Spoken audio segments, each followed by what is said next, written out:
Hoje eu vou contar a história de Jeffrey Dahmer.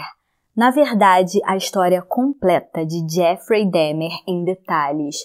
Ele era alimentado por fantasias com pessoas mortas e é considerado um dos piores serial killers de todos os tempos. Também atende como o canibal de Milwaukee. Oi, tudo bem? Espero que sim. Meu nome é Monique Iris e hoje eu vou contar uma história que é diferente do que eu costumo trazer aqui. É um monte de coisas horríveis e eu preciso avisar, se você é mais sensível a isso, é melhor não assistir a esse vídeo. Recado dado. Se você está interessado nesse tipo de conteúdo, eu sugiro que você aperte o botão de inscrição. Toda semana eu vou trazer um conteúdo novo, bem pesquisado, feito com todo o cuidado necessário. Inclusive, eu vou te passar a principal fonte para esse vídeo, o documentário A Mente de um Monstro, Jeffrey Dahmer, o Canibal. As histórias que eu vou contar aqui são baseadas nas confissões de Jeffrey Dahmer aos investigadores, então tem detalhes detestáveis. Outra informação importante, as famílias não permitem falar os nomes das vítimas sem autorização e eu vou respeitar isso. Não vai fazer diferença saber os nomes. O que importa aqui é que eu não vou omitir nada além dos nomes. Eu vou contar todos os detalhes. Só aí eu já mereço um like. Dá um gostei nesse vídeo que você vai apoiar demais o canal. Eu tô contando com vocês. Bem, vamos lá. Jeffrey Dahmer. Ele é um dos mais populares da área. Fez coisas inacreditáveis. Antes de falar da infância do pequeno Jeff, eu quero começar falando que quando a mãe dele estava grávida, ela desenvolveu sintomas de convulsão e os médicos prescreveram morfina e barbitúricos porque o corpo dela ficava rígido e ela ficava espumando pela boca. Os médicos nunca descobriram a causa, mas o corpo dela simplesmente rejeitava o bebê. Quem falou isso foi o próprio pai do Jeffrey, e aí já começam as esquisitices da vida dele. Jeff nasceu em Milwaukee, Wisconsin, em 21 de maio de 1960. Ele era uma criança aparentemente normal, muito grudinho dos pais, só queria ficar no colo. A família era muito próxima, ele recebia muito amor, atenção, tinha uma boa casa, oportunidades. Mas quando ele ficou maiorzinho, as coisas se desestabilizaram. O pai passava muito tempo fora, ele era químico e se esforçava para dar algum conforto para a família. A mãe do Jeffrey estava enfrentando uma depressão e ela mal conseguia sair da cama. Ela vivia cansada e não conseguia passar algum tempo com seus filhos. E quando o marido chegava em casa, ela exigia atenção exclusiva. Jeffrey disse que seus pais brigavam o tempo todo, viviam tensos, não havia nenhum tipo de interação entre eles. Após seus 4 anos, Jeffrey foi de uma criança feliz e cheia de energia a um menino muito quieto e tímido. Ele já não queria mais socializar com as outras crianças. Ainda no primário, ele passou a se interessar por animais mortos, começando com insetos, mas como ele morava perto de uma estrada que ocasionalmente apareciam animais atropelados, ele coletava esses animais e levava para casa. Ok, isso é duvidoso para você? Aí ele já precisava de ajuda. Quando eu penso nos animais atropelados que eu já vi, eu não consigo imaginar uma criança pegando isso para brincar. Mas parece que com Jeffrey, as pessoas só achavam que ele é uma criança curiosa, ele gosta de biologia, de anatomia. Jeffrey pegava esses animais e levava para um pequeno galpão de ferramentas no quintal. Lá ele desmembrava, colocava em potes. Com certeza sem higiene, com cheiro de carniça. Teve uma ocasião que ele viu um cachorro atropelado na estrada. Ele pegou o corpinho desse cachorro e levou para o galpão, seu pequeno IML. Ele separa a cabeça do corpo, prega o corpo em uma árvore e a cabeça ele prende uma espécie de cruz de madeira na beira da estrada. Quando ele fez 6 anos, a família se mudou para Ohio. Ele teve um irmãozinho, seguia com seus experimentos com animais, até que, aos 8 anos, ele perguntou ao pai durante um jantar Como ele poderia derreter uma carcaça de animal com ácido? O pai dele ficou encantado com o interesse dele por sua profissão. Seria Jeffrey um futuro químico? Então, ele resolveu ensinar seu filho a fazer isso com segurança. Durante o ensino médio, Jeffrey começou a beber. Ele levava cerveja para a escola escondido e bebia antes, durante e depois da aula. Ele só tinha 14 anos. Também foi nessa época que ele se descobriu atraído por homens. Ele chegou a ter breves relacionamentos com garotos, mas ele queria um parceiro submisso, ele fantasiava com controle e domínio. Com 17 anos, ele estava péssimo por causa do álcool, e foi nessa época que seus pais decidiram se divorciar. O pai de Jeff deixou a residência da família para a mãe e os filhos morarem, mas por algum motivo, sua mãe acabou desocupando a residência para morar com familiares e o filho mais novo e deixou Jeffrey sozinho em casa. Ele tinha acabado de se formar no colegial e de fazer 18 anos, sendo considerado legalmente um adulto. Em 18 de junho de 1978, ele estava dirigindo quando notou um caroneiro jovem e bonito.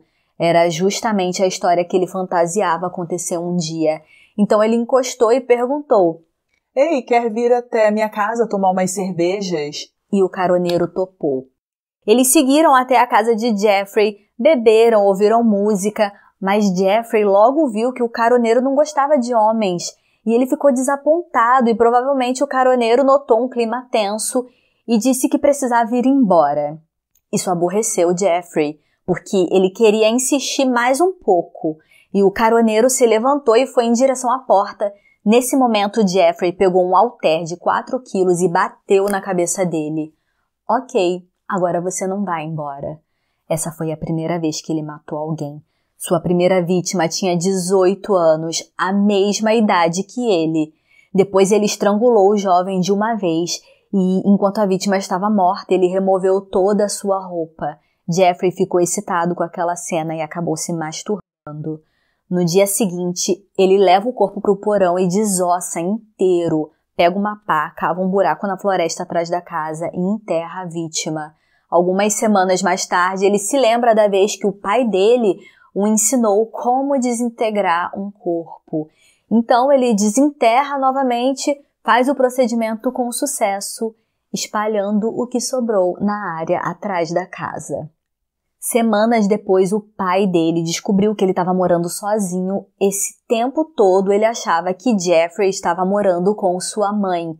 Mas quando ele se deu conta, com certeza isso o incomodou a tal ponto que ele decidiu que era a hora dele tomar um rumo na vida.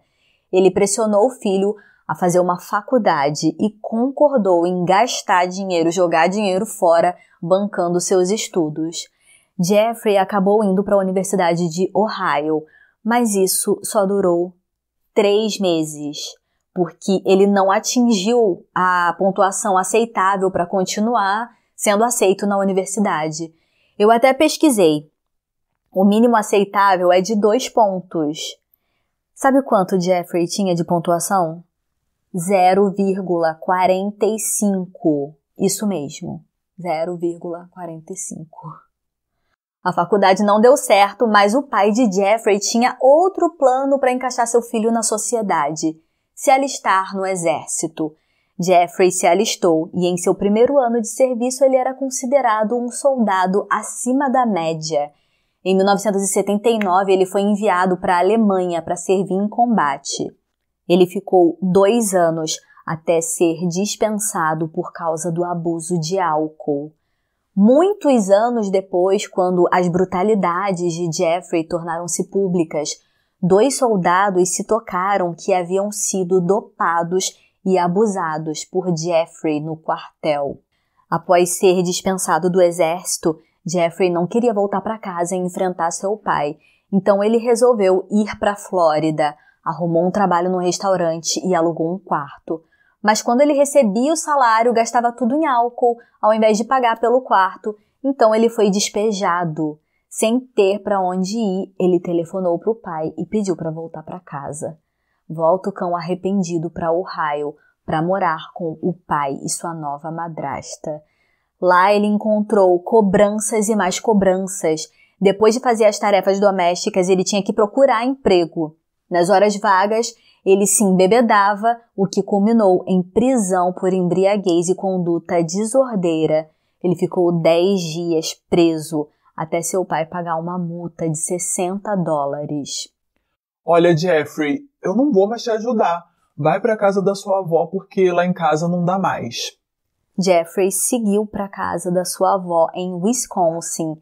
Ele amava essa avó. Ela era a única pessoa da família que demonstrava algum afeto por ele.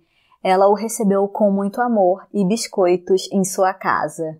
Jeffrey passou a frequentar a igreja com a avó, fazia tudo em casa para ajudar, arranjou até um emprego num centro de doação de sangue e ficou lá por incríveis 10 meses. Parecia que sua avó havia conseguido um grande feito. Mas em 1985, ele se cansou da vida pacata e começou a visitar casas de banho gays locais. Lá ele se relacionava com vários homens que trabalhavam na casa, mas ainda não era o que ele queria. Ele tinha interesse em submissão e aqueles caras tinham muita autonomia, eram falantes, independentes. Isso deixava ele muito irritado. Então ele passou a colocar pílulas para dormir em suas bebidas. Enquanto eles estavam ali nocauteados, Jeffrey tinha relação com eles sem consentimento. Agora o controle era dele.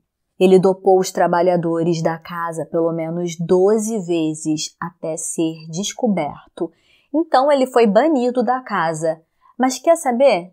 Ele foi atrás de outro lugar. Em 21 de novembro de 1987, Jeffrey conheceu um homem de 25 anos em um bar e perguntou se ele queria ir para um hotel tomar algumas bebidas.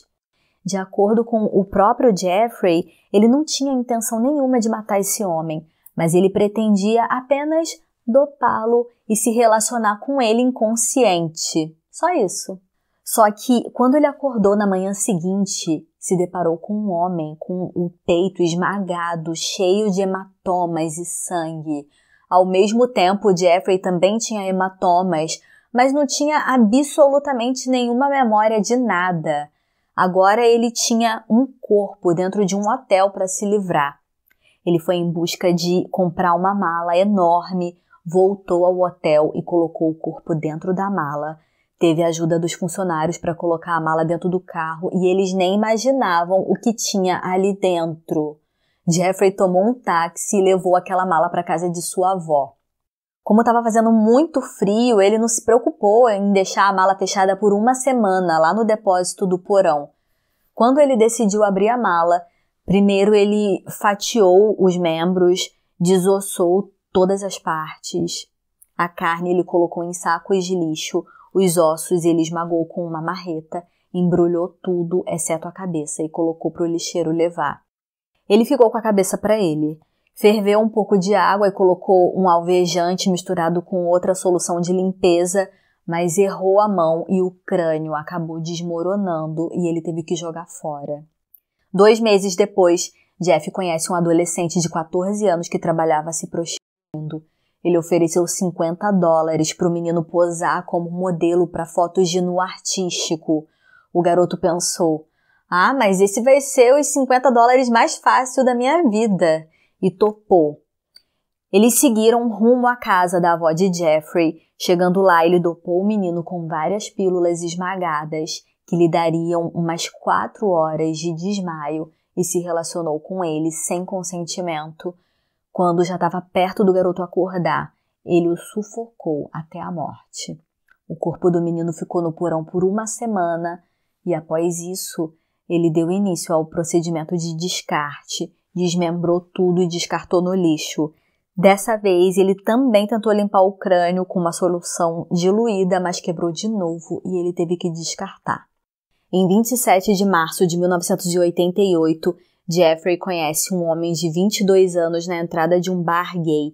Ele perguntou se o cara queria passar o resto da noite com ele e esse rapaz falou que ok. Eles foram para a casa da avó de Jeffrey, novamente a mesma coisa. Pílulas para dormir, relação sem consentimento e depois ele sufocou o rapaz até a morte. Após tudo isso, ele fez sexo oral nessa vítima e depois desmembrou tudo no dia seguinte. Ele não quis esperar uma semana como das outras vezes. Ele já estava se acostumando ao procedimento e ele se sentia atraído pelo brilho das vísceras. Com esse rapaz, ele não tentou limpar o crânio para guardar como troféu porque, como ele mesmo disse, ele não achava esse cara tão atraente. Ele só esmagou e jogou tudo fora e... Então por que você o matou, Jeffrey? Disse o investigador. Não tenho certeza. Ele respondeu. Nesse meio tempo, ele até tentou se satisfazer sem machucar ninguém. Ele invadiu uma loja de departamentos e roubou um manequim, levou para o porão da avó e teve relação com ele, mas ele disse que não era a mesma coisa. Dias depois, em abril de 88, Jeffrey saiu de um clube num sábado à noite quando se deparou com um rapaz que estava tentando fazer seu carro pegar, mas sem sucesso. Jeffrey ofereceu ajuda, perguntou se ele não queria ir até sua casa pegar algumas ferramentas e o rapaz aceitou a ajuda. Chegando na casa, Jeff ofereceu uma bebida e o cara ficou muito bravo, falou que ele queria ajuda, ele não queria bebida. Então Jeffrey pediu desculpa e ofereceu um café e o homem aceitou. Ele tomou um café cheio de pílulas esmagadas e ficou inconsciente. No entanto, dessa vez a avó de Jeffrey chamou por ele e ela havia chegado mais cedo. Isso obviamente o assustou e ele pensou, ok, eu não posso matar esse cara. Ele colocou o homem dentro do carro e o despejou na calçada de um hospital. Quando o homem acordou, ele contou tudo à polícia e Jeffrey foi chamado. Ele mentiu para os policiais dizendo que eles eram namorados e convenceu a todos que não tinha nada a ver com isso. No documentário, essa vítima conta que a cueca dele estava do lado do avesso e haviam fios de cabelo loiros. Mas dos males, o menor. Afinal de contas, ele era um sobrevivente de Jeffrey Dahmer. Ele nasceu de novo. Que homem sortudo! Em setembro de 1988, a avó de Jeffrey pediu que ele se mudasse de sua casa. Ela queria sossego, não estava mais na idade de ficar recebendo polícia na sua porta. E nós compreendemos perfeitamente. Ele acabou indo morar em um quarto e no dia seguinte ele foi preso porque atraiu um menino de 14 anos para o seu apartamento. Mas mesmo dopado, o garoto conseguiu fugir. Jeffrey ficou 1 ano em uma casa de detenção. A condenação foi suspensa para maio e ele acabou voltando para a casa da avó. Coitada da vovó! Enquanto aguardava sua sentença, ele voltou a atacar. Em 25 de março de 1989, ele conheceu um modelo de 24 anos em um bar gay. Ele o chamou para ir até sua casa e, mais uma vez, essa historinha. Ele não tinha intenção de cometer um crime. Os dois acabaram tendo relação, sóbrios mesmo, mas Jeffrey não gostou. Ele dopou a vítima e o estrangulou. Na manhã seguinte, ele acabou colocando o cadáver na banheira de sua avó, onde começou a cortar o corpo. Ele desossou, decapitou e esmagou os ossos. E, de acordo com Jeffrey, ele achou essa vítima muito atraente, então ele quis ficar com a cabeça e o órgão genital dele. Ele limpou tudo com acetona e guardou em seu armário. O restante ele jogou no lixo. Lembram que ele estava aguardando uma sentença? Então, ele foi favorecido com 5 anos de liberdade condicional, podendo sair para trabalhar. Rapidamente ele foi atrás de um emprego e conseguiu em uma fábrica de chocolates. Sério, esse cara tinha muita sorte. Ele alugou um apartamento em uma área bastante criminalizada da cidade. Era o que ele podia pagar. E, na verdade, ele até gostava de morar lá porque tirava o foco dele. Uma semana morando sozinho, ele conhece sua 6ª vítima, um homem de 32 anos ao qual ele oferece $50 por sexo. Ele deu a essa vítima uma bebida misturada com pílulas para dormir e depois o estrangulou. No dia seguinte, Jeffrey comprou uma câmera Polaroid e tirou várias fotos do corpo em posições sugestivas. Depois ele desmembrou e ferveu tudo no banheiro. Essa foi a primeira vítima que ele comeu. A partir daí, ele passaria a cozinhar bíceps e coração dos homens que ele considerava bonitos. Ele achava que descartar as vítimas por completo era um desperdício, já que eles poderiam passar a viver através dele. Na cabeça dele, comer essas pessoas era uma forma de incorporá-las a ele. O restante ele colocava em um recipiente cheio de ácido e o crânio ele guardava em sua coleção. Em junho de 1990, ele atraiu um homem de 27 anos para o seu apartamento. Já era rotina, um dia comum como outro qualquer. Ele colocou o esqueleto dessa vítima em seu freezer por vários meses e depois colocou no ácido. O próximo rapaz tinha 23 anos. Nesse dia, ele só tinha 2 pílulas para dormir e geralmente ele usava de 5 a 7. Ele sabia que não era o suficiente, então ele apenas cortou a garganta do homem, que sangrou até a morte. Ele posou o corpo de uma maneira muito sugestiva e tirou fotos com sua Polaroid antes de colocar em sua banheira para finalizar o trabalho. Ele cortou as partes dessa vítima em formato de hambúrguer e colocou em sua geladeira para comer mais tarde. Ele ferveu o restante, depois usou uma substância química para limpar. O crânio ele pintou com esmalte e colocou em uma posição de destaque em seu pequeno museu. Em 24 de setembro de 1990, Jeff atraiu outra vítima para sua casa, mas essa vítima de 22 anos ele julgou que não era bonito o suficiente para preservar. Então ele fotografou e depois descartou no lixo. Jeffrey já estava cansado de matar pessoas. Ele pensou que talvez as pessoas não precisassem estar mortas para viver com ele. Então ele teve uma ideia. Se ele conseguisse fazer que essas pessoas não tivessem vontade própria, vivessem como zumbis, ele poderia ter quem ele quisesse, a hora que ele quisesse, e essa pessoa jamais iria embora. Foi aí que ele comprou uma furadeira. Em 7 de abril, Jeffrey encontra um homem de 19 anos na rua e pergunta: Ei, você quer vir ao meu apartamento? Eles vão ao apartamento e ele dopa o cara, mas dessa vez ele faz um buraco no crânio da vítima com a furadeira e derrama ácido. A vítima não morre, ela fica apenas nocauteada e depois de um tempo ela acorda. Jeffrey fica empolgado, a vítima agora está em pleno estado de submissão, lobotomizada. Era isso que ele queria, um parceiro que ele pudesse controlar. Jeffrey diz que o rapaz falou que estava com dor de cabeça. Ele ainda não sabia que tinha um buraco na cabeça. O homem ficou agitado, perguntou as horas, queria ir embora. Jeffrey perdeu o controle e estrangulou o homem. O plano deu errado. A essa altura, o cheiro do apartamento de Jeffrey estava incomodando os vizinhos. E ainda por cima, ele fazia muito barulho usando sua motosserra, sem se importar com o horário.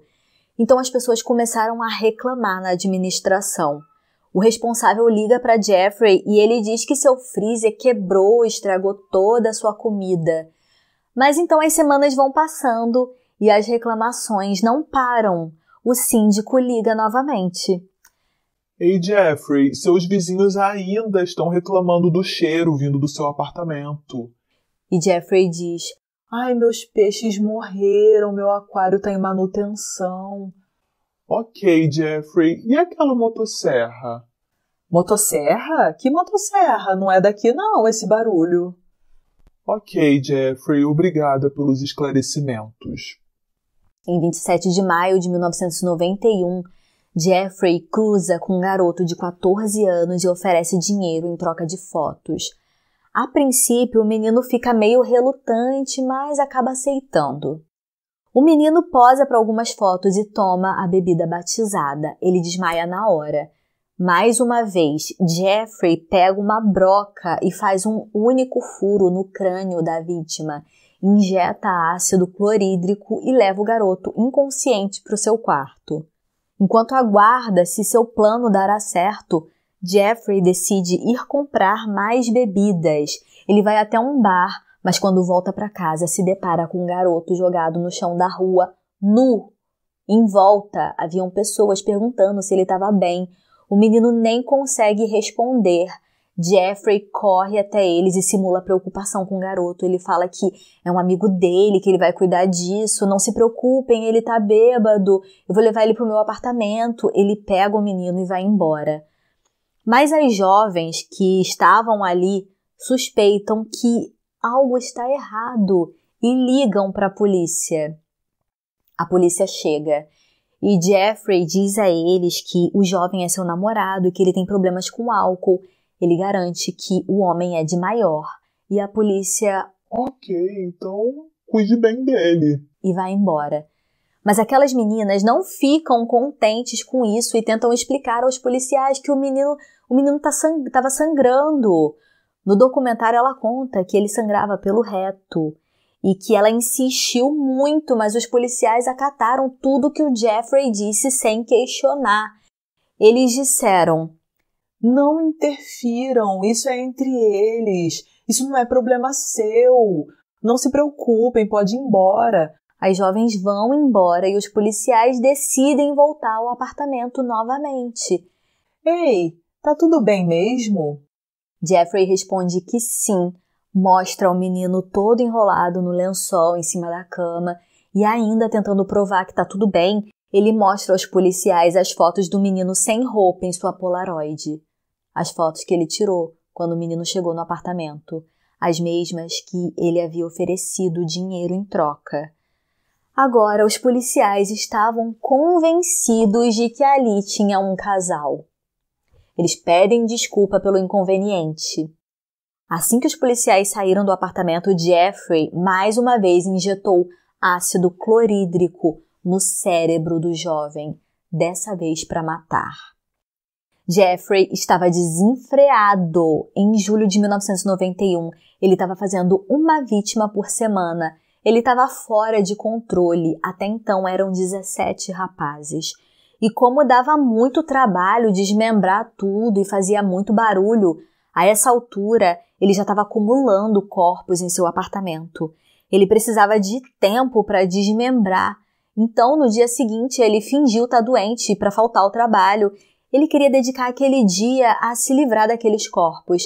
Só que o estilo de vida que ele levava não era compatível com o trabalho na fábrica de chocolates. Uma hora ele tinha vítimas que ele precisava atrair. Outra hora ele tinha que desmembrar corpos. Ele também sustentava um vício em bebedeira e tantas faltas ao trabalho o fizeram ser demitido. Em 22 de julho de 1991, Jeffrey abordou um homem de 32 anos com a mesma historinha de fotos de nu artístico em troca de dinheiro. Ele concordou, mas quando entrou no apartamento e sentiu o cheiro estranho, ele sabia que tinha alguma coisa errada ali. Ele estava tipo, eu vou tirar essas fotos, pegar o meu dinheiro e vazar daqui.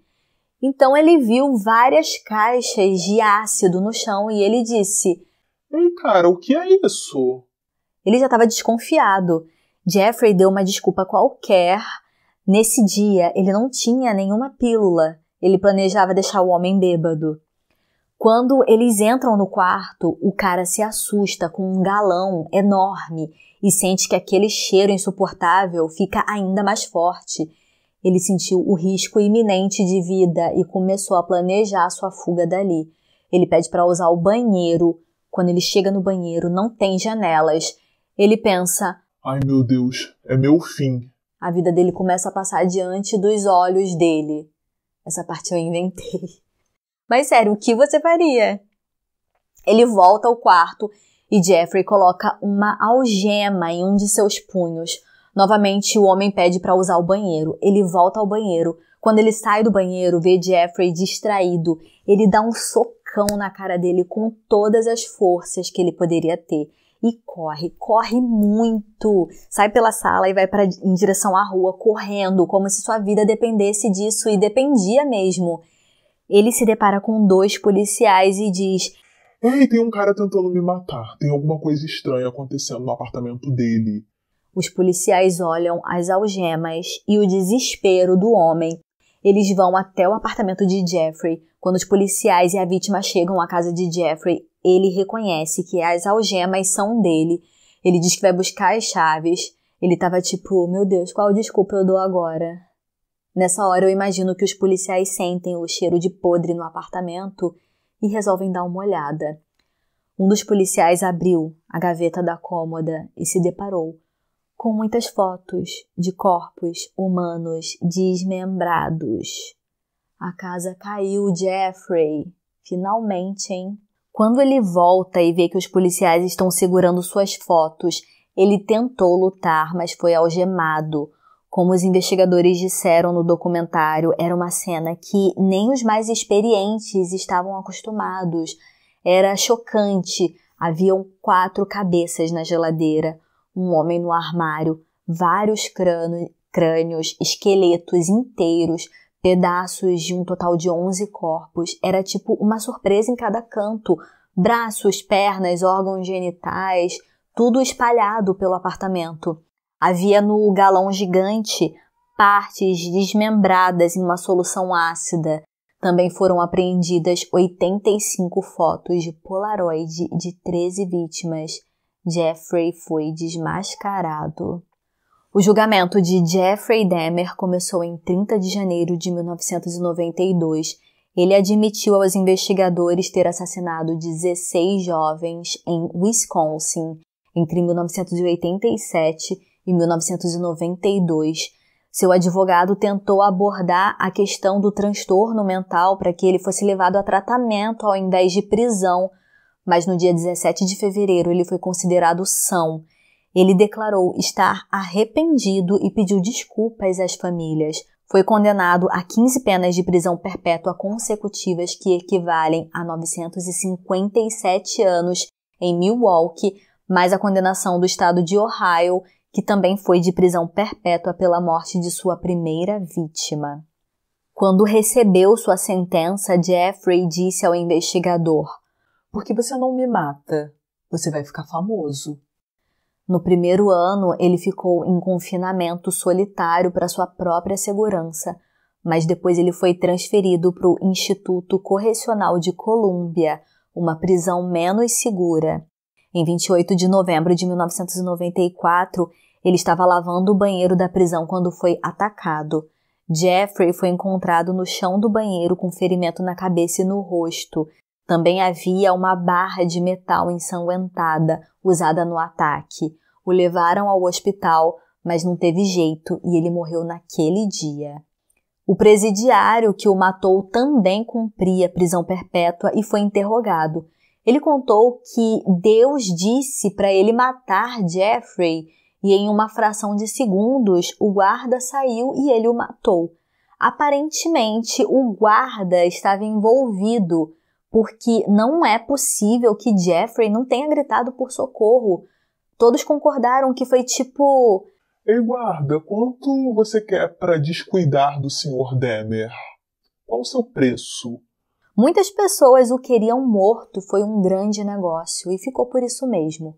A mãe de Jeffrey faleceu em 2000.